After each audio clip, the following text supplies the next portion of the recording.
এইটা ছিল আমার ফার্স্ট বার্থডে কেক, যেটা 23 তারিখ রাত্রে 12টার সময় আমার হাজবেন্ড আমার জন্য এনেছিল। এটা আমি ফার্স্ট কেটেছিলাম। এই কেকটা ছিল একদম রেডিমেড একটা কেক, যেটা ভিতরে কোনো লেয়ার দেওয়া ছিল না, কিন্তু এটা খেতে খুবই ভালো ছিল। যেহেতু মাদারীপুর সদর ছাড়াও এরকম ভালো কেক কোথাও পাওয়া যায় না, তো এটা ছিল মোস্তফাপুর থেকে নেওয়া। মোটামুটি ভালো ছিল। এটা হোমমেড ছিল, যদিও কোনো বেকারি থেকে না। এটা হোমমেডের যে কেকগুলো ওগুলো ছিল লেয়ার ছাড়া রেডিমেড কেক। খেতে খুবই মজা ছিল। ক্রিমটাও খুব ভালো ছিল। আমার কাছে খুব ভালো লেগেছে। কিন্তু আমার দ্বিতীয় যে কেকটা ছিল ওইটা অনেক বেশি মজা ছিল। আমার হাজবেন্ড আনছে এটা হচ্ছে রাতে কাটার জন্য। তো সে আমাকে এটা দিয়ে আর কি বুঝ দিছে যে আমার বার্থডে এখানেই শেষ, আর কোনো আয়োজন হবে না। কিন্তু পরদিন যে এত বড় আয়োজন করবে সেটা ভাবতেই পারিনি। তো এটা ছিল সেকেন্ড যে কেকটা আমি পরদিন রাতের বেলা কেটেছিলাম। আমার ফ্রেন্ডস এবং আমার হাজবেন্ড তারা ছিল, তারা এনেছে এটা।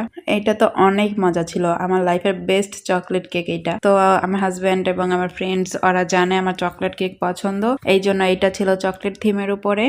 আর প্রথম যেটা ছিল সেটা ছিল ভ্যানিলা থিমের উপরে। তো ভ্যানিলাটার থেকে চকলেটটা এটা হচ্ছে হাজার গুণ ভালো, হাজার গুণ মজা। বিশেষ করে চকলেট, এটা যেমনই হোক এটা আমার কাছে মজা লাগবে, কারণ আই এম এ চকলেট লাভার। তো আমার মতন কে কে চকলেট কেক বা চকলেট বেশি পছন্দ করো, কেক হোক বা যে কোনো কিছু হোক, চকলেট আমি অনেক বেশি পছন্দ করি। আমার মতো কে কে আছো সবাই হাত তুলো কমেন্টে এসে। শুনেছি মেয়ে মানুষের নাকি টক বেশি পছন্দ হয়, কিন্তু আমার তো চকলেট বেশি পছন্দ।